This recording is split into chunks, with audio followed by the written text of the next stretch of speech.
welcome back. I would like to introduce Russell Romandini from Student Financial Services. He's going to be discussing financial literacy. All right.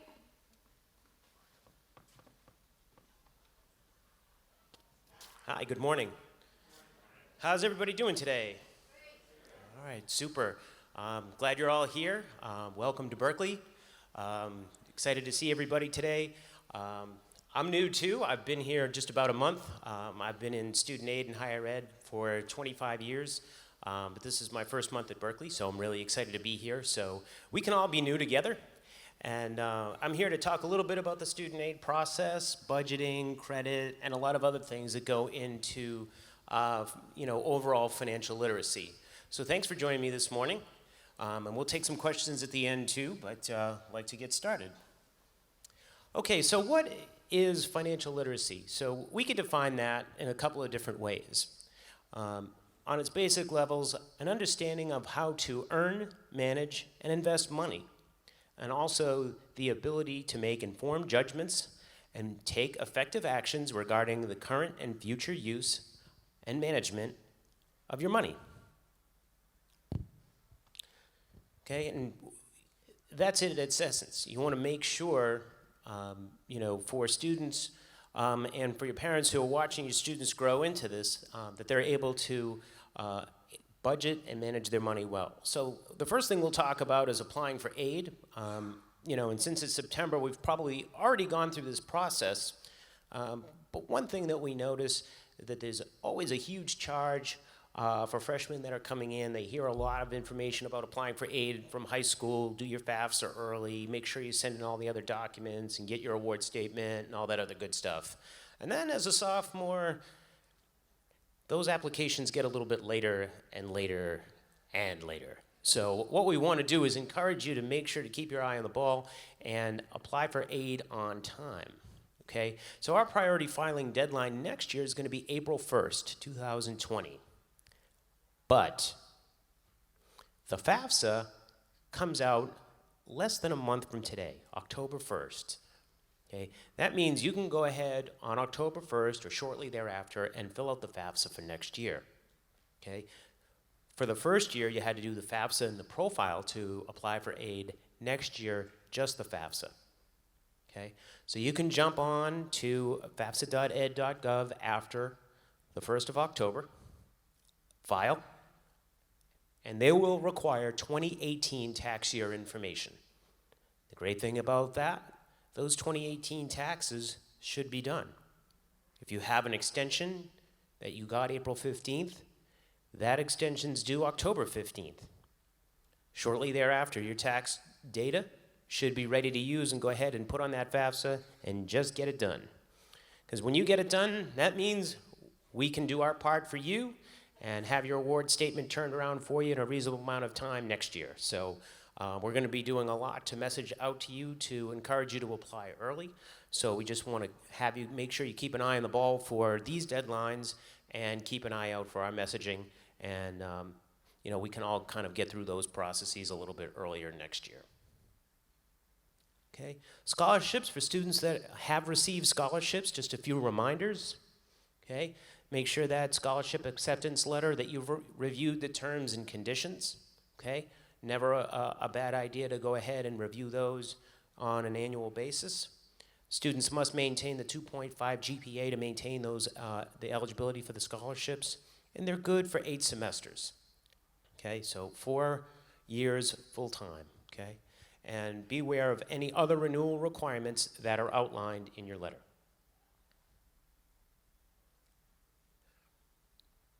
So as you went through the process to go ahead and do the FAFSA, have your scholarship, and you have an understanding of what those remaining costs are, this is just another reminder for next year to keep your mind on these items. Payment plan, okay, and if anybody's doing a payment plan and just did a fall-only payment plan and you want to do the spring-only plan, just make sure you go ahead and apply on time for that. I believe it starts in October, so check in with the bursar's office on that. If you did a full-year plan, same thing for next year. You want to make sure that, again, if you apply on time for your aid and have that award statement timely, you're ready to jump on the payment plan by June and use the full benefit of the 10-month plans. Okay? Parent Plus loans and student loans are also available, and again, the earlier the better. That allows us to process it, gets it on that billing statement, and then you're ready to go. And you got everything all buttoned up probably by July, and it makes move-in so much easier, for students, and we love that smooth start. So we'll be working towards this again in the next cycle. Okay, so let's talk a little bit more about the literacy pieces and what spending and budgeting is going to look like for students, because it's a whole new day, right? Now we're here. We're going from home, where parents may have had a lot more influence on how students make money, spend money, and budget their money. They're going to be a little bit more on their own as they continue to grow and hopefully develop some good habits. So here's some tips just to think about that you can pass on to the students, or if there's students here that you can think about. Track your spending. Know what you're spending your money on.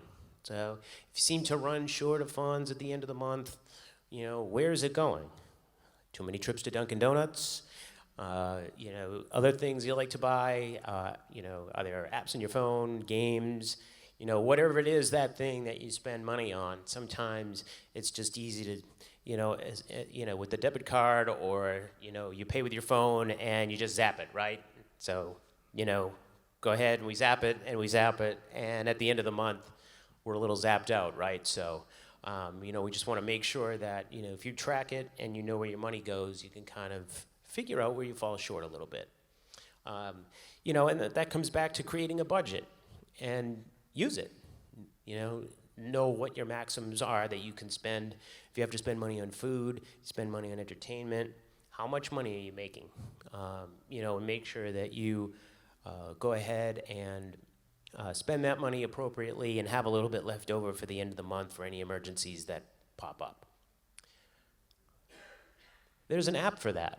We'll go into a few different apps that students can use to go ahead and help budget appropriately and make sure that they can track their spending. If they have bills to pay, know that those bills get paid, and make sure that every month as income comes in and money for bills and expenses go out, that they stay ahead of the curve every month. Holding yourself accountable, making sure that you don't overspend, and also that you pay on time for any obligations that you have. 5, reward yourself. When you get to the end of the month and you have a little bit left over, it's a good time to go out and, give yourself a little treat. And just be aware of lifestyle creep, those things that kind of just, get into, your life that you continue to do every day, every week, every month that, it helps rack up some spending. And just even the simple things, like going out for coffee or, going out to eat, can use a lot of your funds. Even if they're just small amounts, they do add up a little bit over time, and you kind of get used to that lifestyle, and then sometimes it's hard to change and roll back. Okay, so here's some applications that you can download on your phone, some good apps and resources that are available that you might be able to use and, kind of get a better look and a better understanding of where your money goes every month. So the first one, Personal Capital, it offers a free finance dashboard and a little bit more extensive investing option. Might be a little bit ahead of the curve for most 18-year-olds. If that's something too that you'd like, because you do investing and all that, then it could be a good tool for you. But if students are starting to make any investments as well, it might be a good option. Penny has financial management and expense tracking app without charts. So, this could be a pretty straightforward app that they could go ahead and download and use, and go ahead and get some benefit out of. QuickBooks is a little bit more for business management, but if anybody's starting to play a lot of gigs, or if they're doing talent management and starting to get into more business aspects, getting an understanding of how to use QuickBooks and how to manage income and outcome for performances, again, or talent management or anything like that, will be really helpful to understand those business side of what's happening, when they get into doing performing or managing talent, where business transactions are occurring. Clarity Money is an expense tracking app, that has a really good mobile platform and is pretty straightforward to use as well. So, Clarity and Penny might be really good for the students starting out. And, again, QuickBooks if we're really starting to get into, managing your own portfolio and business, etc. Okay, here's some other options for students to help kind of manage expenses. So Wally's an integrated expense app tracker that can provide insight into your spending, and it uses AI. So, like again, if you're hitting the same places every month, and you're kind of getting over your budget, it can help flag and say, hey, stop going, or stop going so many times, etc. Mint's also another good one.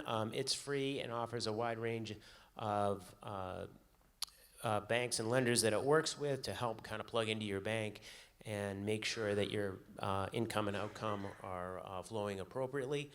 It's a really good app. You need a budget. Users, this helps when you put your money into it, that dashboard of what your income and spending is every month. It will help. It forces those funds to go into certain buckets, so you can't have any left over every month. So whether it's expenses or savings, that income is going to go somewhere every month and flow into those buckets appropriately and help you track and help you save. And the last one's envelopes, which kind of takes that old school putting cash into envelopes and it digitizes it. So again, where you have to go ahead and you got to put some money into savings and you got to have enough money to cover your expenses, et cetera, every month. So these are some tools that students could go ahead, download, and get on their phones and help manage the money that they have every month through work, or if you help them out, or whatever it is, and that way they could go ahead and get used to managing funds coming in and out every month. Okay, and here's a big one. I'm going to talk a bit about credit, especially, students are coming in, 18 years old, probably don't have a very extensive or really any credit history, but at 18, this is really where it begins. So, when they go ahead to start to get credit cards, if they have student loans or any other type of financing, they're going to start to build their credit. And so having some online tools, stuff that they could have on their phones or laptops and help track that credit, be a really good opportunity for them to really understand the obligations that they're taking on and really the importance of making those payments every month. So as they start to get through college, getting used to those monthly payments, how you pay them, when you pay them, making sure that those payments come out of the bank accounts appropriately, and your bill comes back to you every month, and you can see that it get paid. So here's some good resources for that. Credit Karma is a service dedicated to all things credit. It focuses on credit scoring. Annualcreditreport.com is where you can pull those free credit reports every year. So now's a good time to go ahead and pull the credit report and see what's on it. Is there anything on it? Sometimes no credit is like bad credit, where it's hard to get credit if you don't have any. So thinking appropriately about what you want to do to go ahead and start to build good credit. What kind of accounts do you want to acquire that will help start your credit history and build good credit? The last one is Experian, which used to be freecreditreport.com. I use this one personally. I like it. You can see the 3 scores from the reporting agency, and it really gives you a good breakdown of how your credit score is created. So what goes into having a good credit score, how you can build your score up, and what are the factors that can help bring your score down, and trying to stay away from those. So speaking of that, here's the FICO score. This is your credit score and how it's calculated. So 30% is on amounts owed. 35% on your payment history, and then 15% credit, length of credit history, and then 10 each for new credit and your credit mix. So what does that all mean? Okay, the big one here, 35% on your payment history, I mean, that's simple, right? Did you pay on time? On time means that you didn't have any payments that were 30 or more days late. Once you're past 30 days late, creditors, like a credit card company, your car loan or anything like that, will send a notice into the credit agency, says you're 30 days late, and it will bring down your score. Okay, same thing with a 60-day late, 90-day late, etc. Those will bring your scores down further the more you have. So the most important thing that you can do out of all of this is pay on time, because that will sit with you for 5 to 7 years. It takes a long time to get those late payments off your credit report. Okay, the other things you can move sometimes a little bit easier. Okay, because the next one is amount owed. If you have a high debt ratio and owe a lot of money to a credit card or a car or something else, it can bring your score down a bit. But your score can also come back as you pay it down, right? So that car loan you took, maybe it's 4 years, and maybe your score comes down a little bit because you've got the full loan. But as you pay it down, on time, right? Your score will go up because you'll show the banks and lenders that you're able to pay on time. Okay, and when you can do that, then it opens the door for new credit opportunities, lower interest rates, and some other things that we'll show in just a moment. Okay, length of credit history is important. For students now, everybody's going to be kind of starting out, with a low credit history. But this length of credit history is important because let's say you open a credit card within the next year or two. Okay, if you have your student open a credit card in the next year or two, it would be really good advice to tell them to keep that credit card for as long as they can. Okay, now when I was a senior in college, I got my first card, and I still have it. Okay, so that was a while ago. But without giving the years away, it helps my length of credit history because I still have it. It's still an open account, and the number of years now that it's been open helps my credit history because I've had that account for 40 years now. So not quite that long, but it does help. So like as you get other cards behind it, maybe you find those introductory offers and other things that have good credit. Keep your old cards because your old cards help you in the credit score game. Okay, just like new credit does.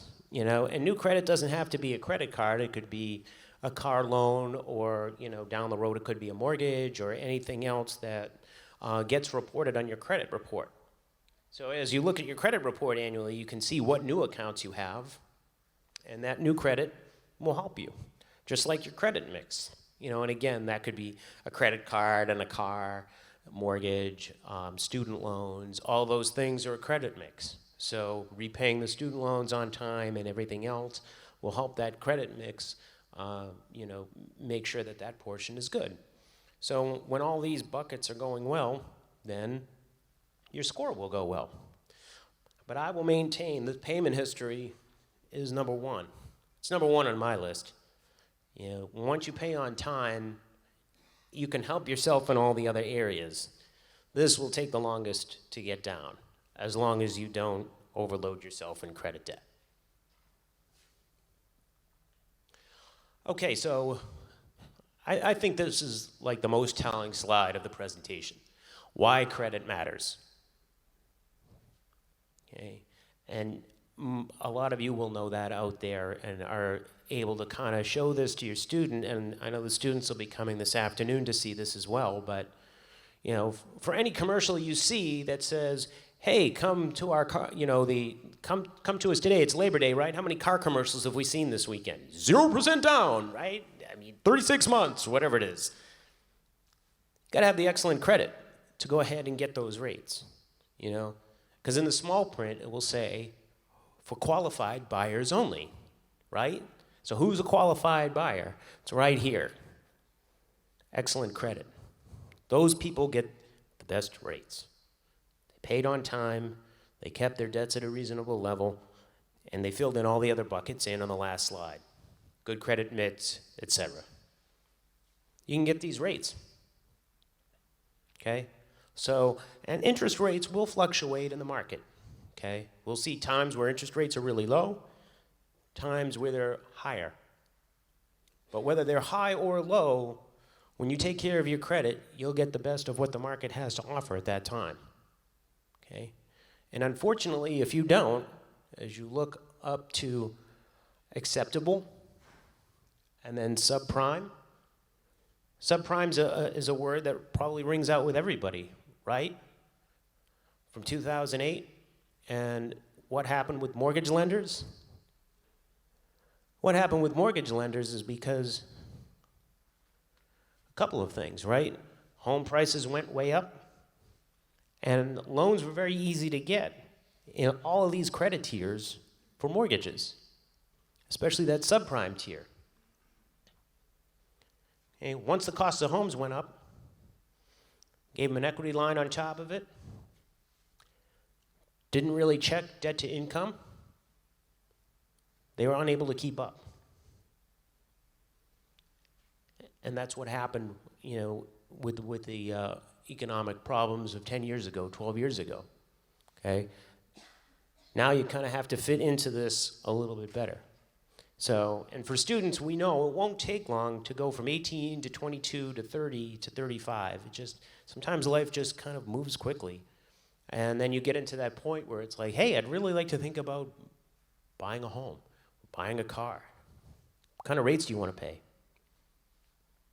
You know, all that's happening up top, on the top of that interest chart, is that we're paying more money to the banks because the banks are taking more risk on us because, you know, we haven't shown to the banks that we're a good credit risk, like you are down here. Okay, the price of that car, the price of that home will be the same. Okay, qualifying for it to buy it, number one, and then how much extra interest are you going to pay to the banks, number two. Look at that top, 19% on an auto loan. Okay, and that's not the worst I've seen. I mean, you go to a used car lot and you can see that, you know, if you drive by a used car lot and they'll say, anyone can qualify. Well, it's true. Anyone can qualify if you want to pay 28 to 30%. I mean, but then you're just paying interest, and it's nearly impossible to pay down the principal, right? And actually pay off the loan at those rates. So that just kind of makes me cringe a little bit, you know, where you just say, hey, it's just not a good purchase option at this time. So taking care of your credit will have an important impact as you go through each stage of life. So, and setting it up now to be successful in the future is the most important thing I think that you can do, you know, as kind of a self-learning thing. You know, that's not really part of, you know, the college curriculum, but learning how to go ahead and take care of your money and paying those things on time are, you know, pretty top end. Okay, so let's talk about student loan repayment. Okay, so for student loan borrowers, you know, once students leave, if they have federal student loans, there's a 6-month grace period for the loans, and then repayment begins. Now, there are a number of repayment options right now, you know, and for everybody starting, that's, you know, going to be a ways away. So what's important now as the students are starting out? Okay, one, we want to borrow conservatively, take the funds that you need to help meet your costs, whether it's for the direct costs, you know, we're talking about tuition and fees, or if students are off campus, to borrow conservatively to just meet those living expenses, rent, food, etc.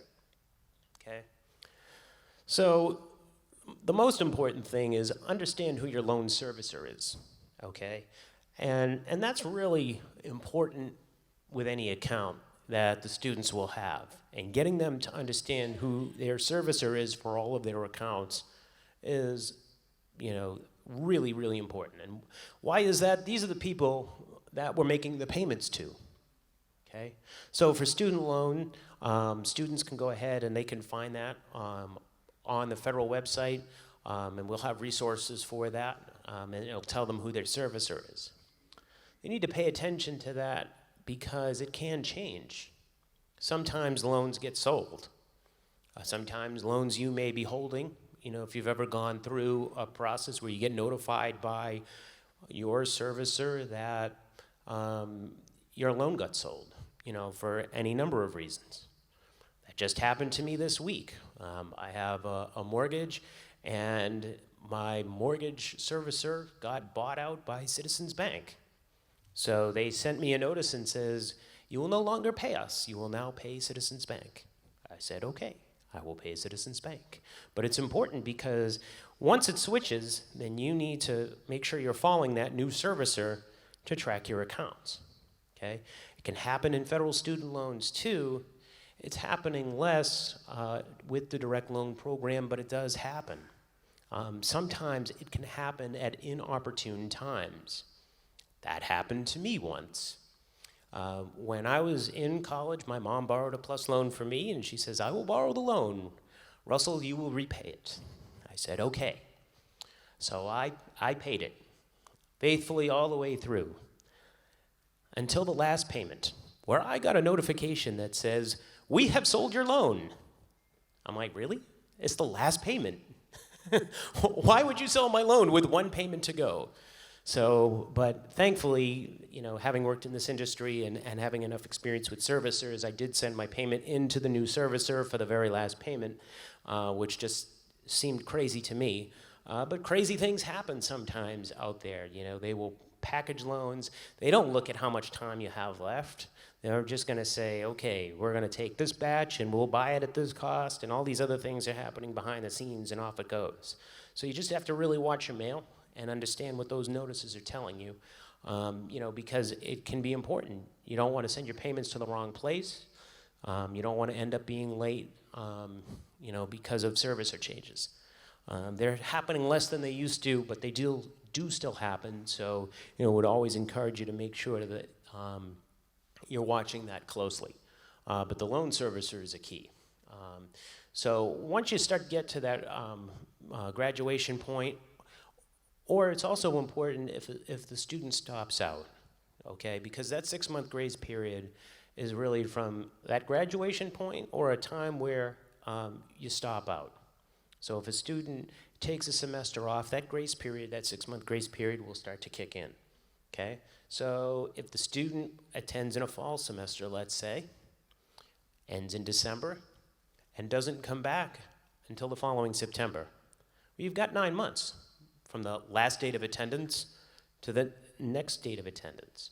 This is a 6-month grace period that gets used. Then there's 3 months of repayment. So you want to make sure that those 3 months of repayment get taken care of, okay, and those payments are made, and then when the student comes back into school on a half-time or greater basis, the payments will stop.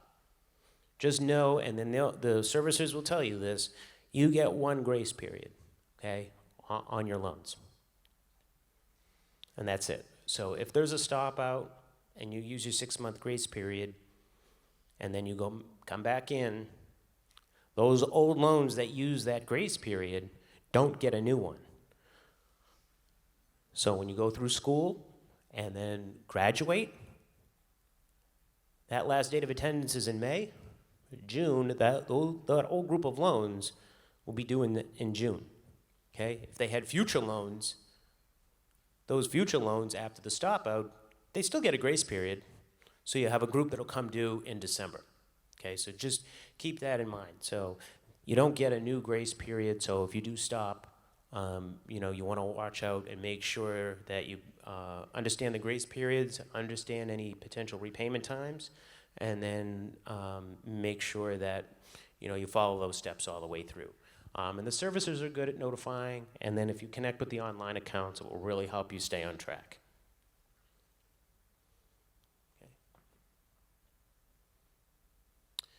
Okay. Some consolidation and refinancing options. Again, some information for down the road.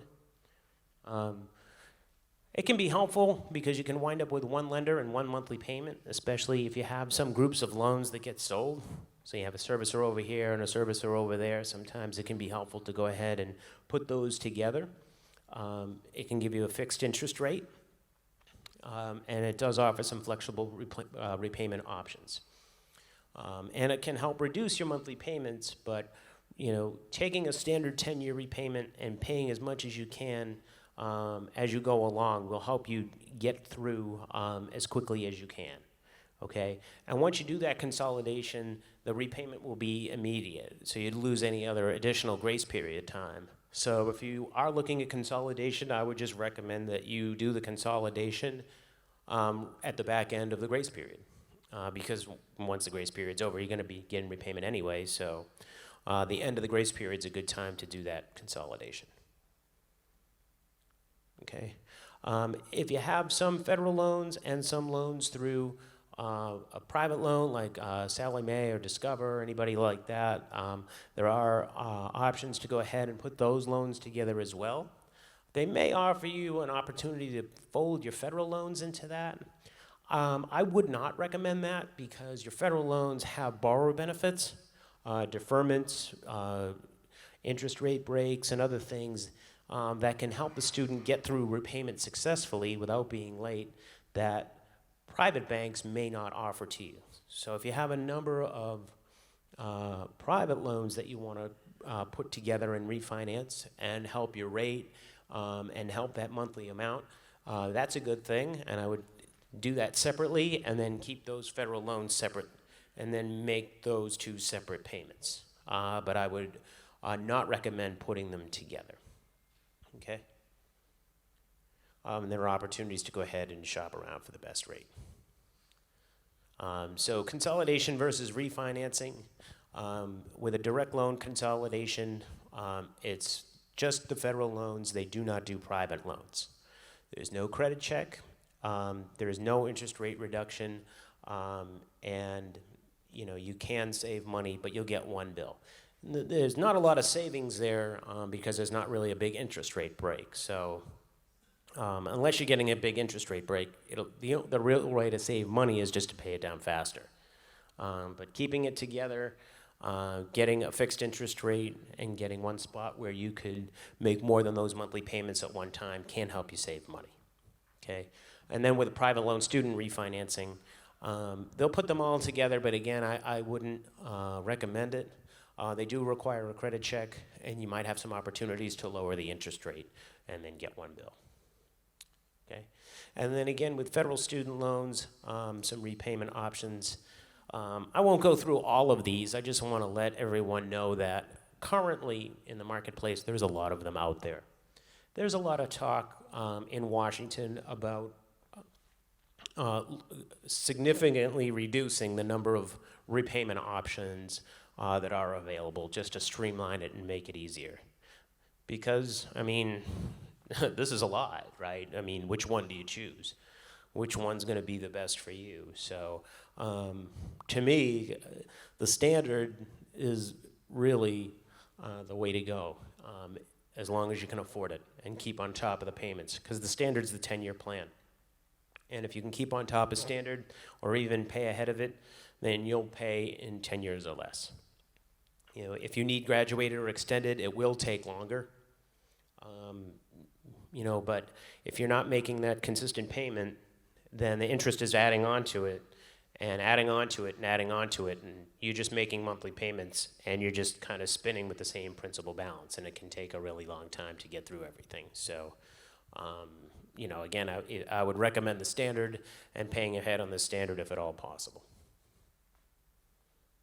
Okay, and just some final thoughts. Apply on time for aid for the next academic year. Know your remaining balance for the academic year and have that plan to meet remaining costs just like you did this year. For student budgeting, set that budget and stick to it.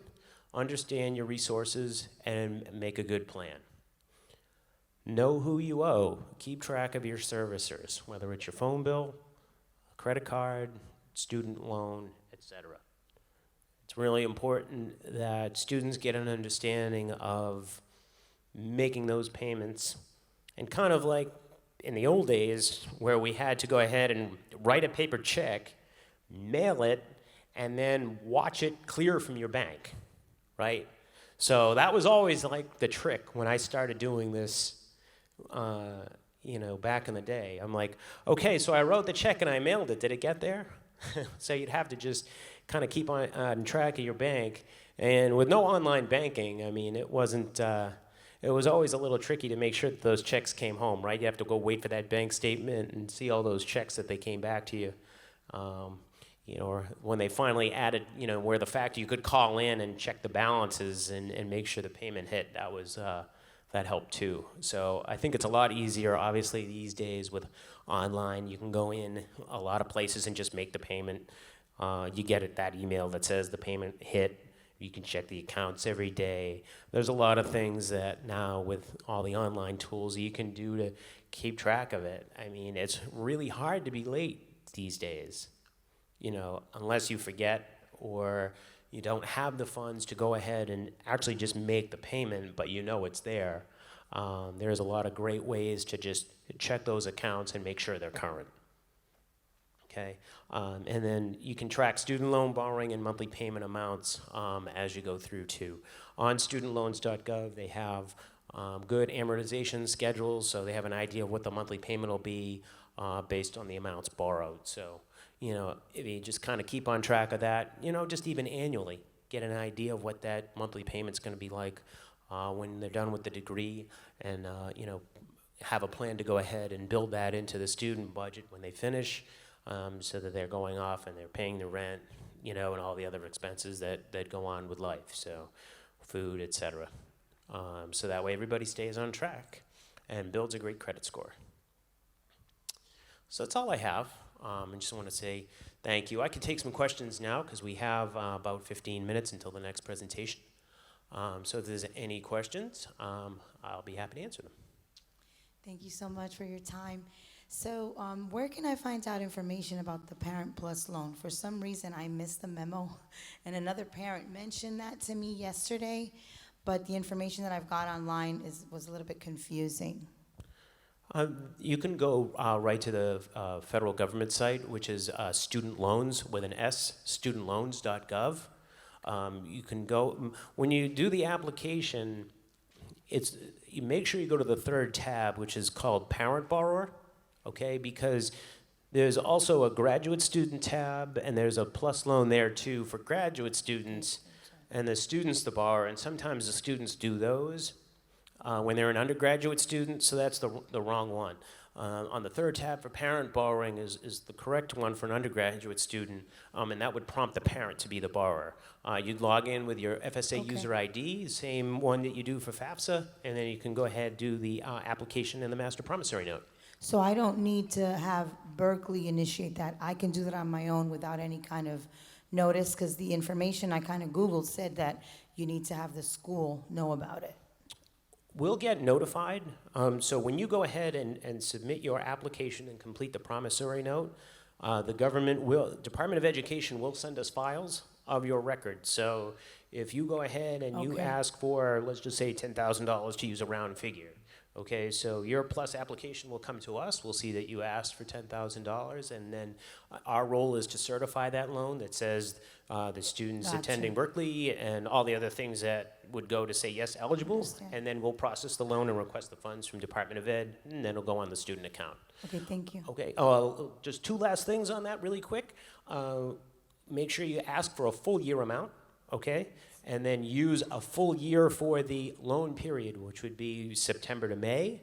Know that that amount will be split equally. So if you did 10,000, it's not just 5,000 and 5,000. There's a little bit of a origination fee that Department of Education takes off the top. It's like 4.25%. So just budget for that too when you're looking at the total amount. Sorry, that was long, but all those things happen. Very helpful. And all of a sudden it's like, I'm short, what happened? I did the loan. And all those things will happen. Or how come the amount I borrowed isn't the amount I got? All those things are questions we'll see down the road. Thank you. Hey, good morning. Thanks very much. Morning. So a couple quick questions on the federal direct loans. Is there a standard interest rate, or does that depend on our credit score? There is a standard rate, and it's set every July 1. It's on studentloans.gov. I don't have it right off the top of my head, but for each academic year, there is a rate that is affixed with it. Ballpark, is it like 5? 5, somewhere around 5. Yeah. And then 2 other quick questions, and I'll turn it over. For our student, is it better if we're getting them their first credit card? Should it be credit or debit? Does it matter? Well, a debit card isn't a credit card. It doesn't Okay, really. so That's just it- coming through a bank. I mean, that's. So it doesn't add to their credit score or Yeah, their credit history? Okay. Yeah. So a small balance credit card would be really helpful Okay. with a good rate that you can pay off every month. Right, thank Yeah, you. yep. And then last question, I did notice on your website that there are potentially scholarships available, which I'd love to get to the front end of the whole loan process. Can we just bring that amount that we have to pay down with scholarships? Does your office help with that at all? Is there anybody at Berkeley who can help with scholarship effort? We have some outside scholarship resources through the college. Students are considered upfront when they apply for scholarships as part of audition and interview process. So there are some other outside opportunities, and there are other opportunities later on at Berkeley as well. So Student Financial Service absolutely would help with those. Okay, so if we wanted to pursue more, ask questions with help on applications, we could talk to you guys and you'd let us know if that you can help or not? Absolutely. Okay. Yeah, absolutely. you. Thank you. Okay, the scholarship question. So my son got a letter, said, this year we're offering you this much, and we were happy with the letter. It didn't say 8 semesters. You mentioned 8 semesters. What his said is something like, we will reevaluate after a year. Is that a different category than the 8 semesters, or should I interpret that as 8 semesters of scholarship? It may be. We would like an opportunity to go ahead and look at that specifically, Okay. if you have a special type of award. And then the second one had to do with the FERPA and knowing where he stands financially. Is that through your office, or is it through the registrar's office? That's through the registrar's office, and the FERPA release can be granted for, really the 3 administrative areas. So registrar's office with grades, bursar's office with the bill, and student financial services with financial aid and borrowing. But they would be the keeper of that, and then the student would allow permission to you for each of those categories on an individual basis, or all of them. Thank you. You're welcome. So for students to actually start getting a credit score, a credit rating, in order to get a credit card, is there a particular type of credit card that is recommended? So I know that there are credit cards where you put money in and that's their credit limit, but I've heard that they don't really net you much in the way of credit rating. Yeah, I'm not as familiar with those having an impact on the score, and even building their score might be something that happens a couple of years down the road. I mean, they don't, while they're 18 and they're able to, you could start doing it now, but like a real credit card with a low limit would probably be the best through, your bank. Would be the best, because that's going to go on their credit report. That's a monthly payment that has to go every month. A low limit will help it not get, beyond the point where like interest will be accruing and all those other types of things. I started it when I was a senior. I mean, I didn't really need to have credit prior to that, and wanted to try to build that, as I was moving out of college and into the workforce. It's different for everybody. So, if they have an opportunity to start to build that now and to build those skills, I mean, that would be the recommendation. Even $500. It's a So card. That's something that they do in their name, not something that I do in. Right, they do it in their name, because then Okay, it's theirs, Right. so that'll help. I mean, they can usually, most of the major banks will want to try to get their business because they're trying to build those lifelong relationships, with credit cards, whether it's auto loans or a mortgage or whatever, we tend to go with who we know, right? We can all think about companies that we tend to work with for a long time, as long as we have a good working relationship with them. And now's a perfect time. You'll see everybody kind of around trying to earn some business. So just try to get them the best rate they can and keep those balances really low. And that way you don't have that interest accruing, but it will start to build their history. Thank you. Thanks. Can you go into a little more depth as to how the Berkeley repayment plan works? About how which repayment The plan? Berkeley repayment the Berkeley payment plan? Oh, the payment plan, Yeah. through Tuition Management Systems. It starts in June and runs through October for the fall, and I believe, June, July, August, September, October, and then should start November for 5 months in the spring. There is a fee to get in. I don't have that quite off the top of my head, the entry fee, but then the amounts that you pay, there's no interest on that. So then you would set it. So it just splits the tuition across 5? Right. Okay. Yeah. Yep. So instead of writing a check, you can just make the payments, over 5 payments. Got it. Thank you. Okay. That information should be available on the Bursar site for spring. Yet another question about building credit with a credit card. Is paying the balance in full every month sufficient to build up the credit rating, or is it necessary to actually carry a balance and accrue interest and then do repayment?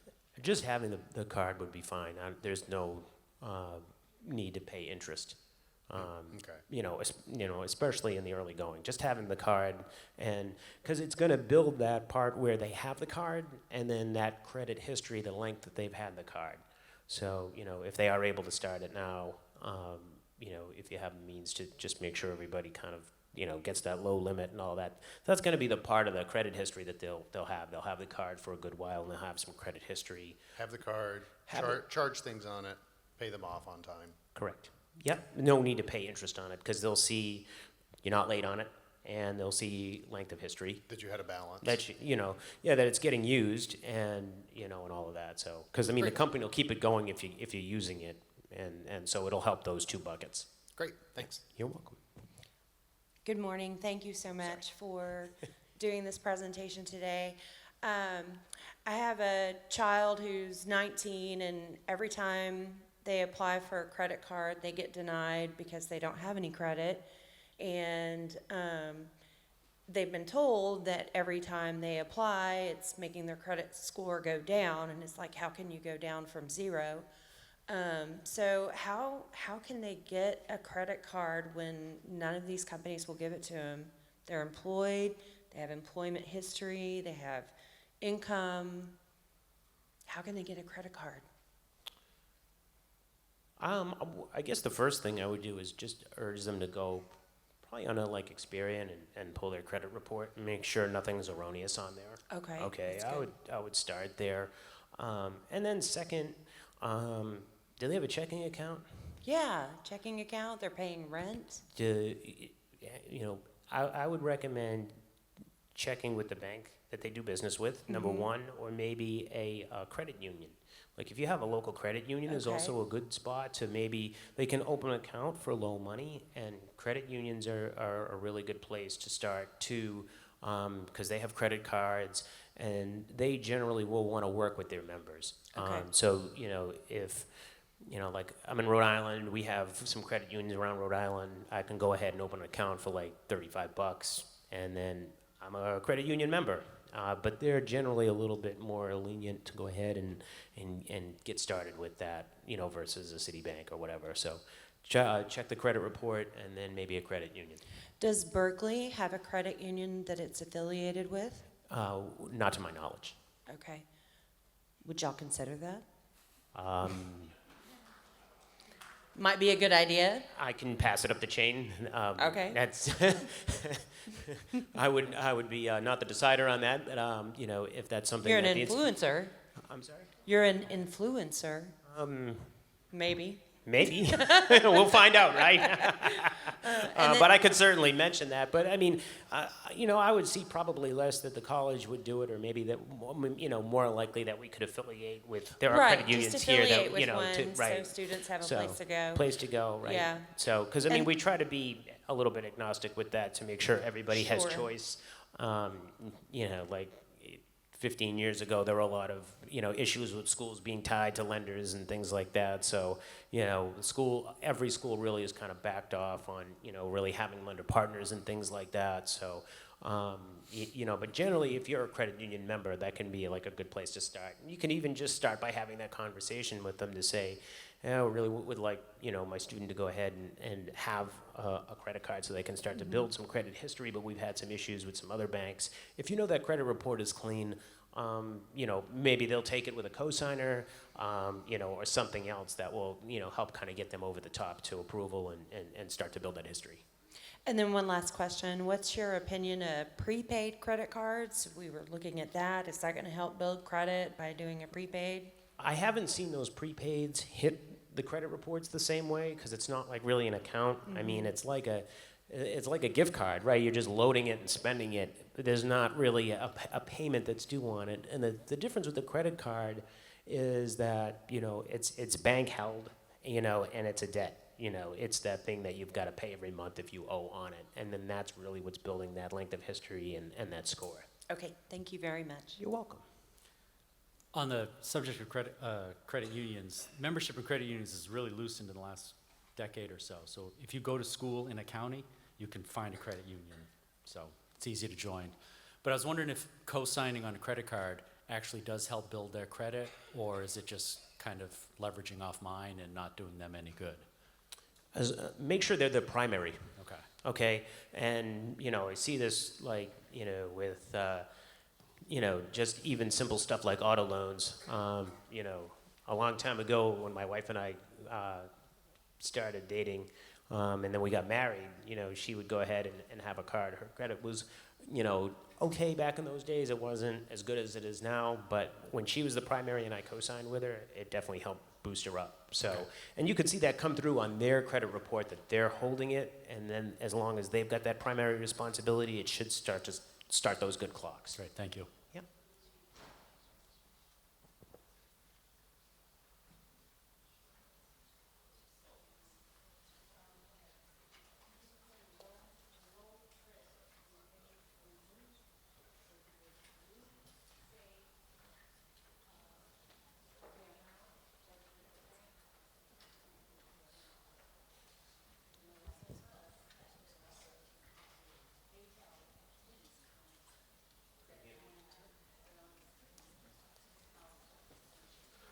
Okay, the question is, how will the bank determine the amount that they will give the student to borrow on a credit card? What's the credit limit? Generally, they'll issue that credit limit with the application. But if you find that it's too high, generally you can contact that lender and they can lower it for you if you feel like it's too high where you don't want them to have access to, like if they give them $3,000 and you're like, they're not having access to $3,000. I want them to have $500. Generally, they should be able to work with you and, bring those limits down, with it being the first card. And if not, then you can always shop around to another bank or lender that will work with you and make sure that they, give you the limits that you want your student to have so that they could use it appropriately, and if they run it up a little bit, they're not, in a position where it cannot be like paid down quickly and brought back to zero. So, because we're all going to make some mistakes out of the gate, you just don't want them to be so much so that, it creates a problem. The question is the Student Financial Services office open today? Unfortunately not, we are closed today, but we are open tomorrow at 9 a.m. And we're also available by email and by phone. If there's a question today, I am here.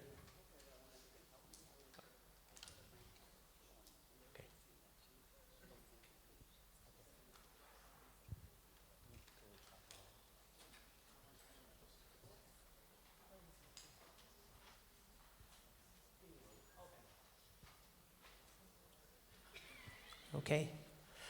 I just want to say thank you so much. I appreciate your time and attention today. Okay. Hope you have a wonderful day. The weather's great, and the parking is free out there. So if you found a meter, you know, I did. I'm super pumped about that. So, one less thing to pay for. So wish you all the best, and wish your students much success. We'll be giving this presentation to them at 1 o'clock. So, if you have a moment to talk to your student and, maybe they won't spend as much time on their phone, we'll try to find some good hot button moments for them to grab attention to, and so that they can get off to a good financial start. Okay? Have a wonderful day. Take care. Thank you.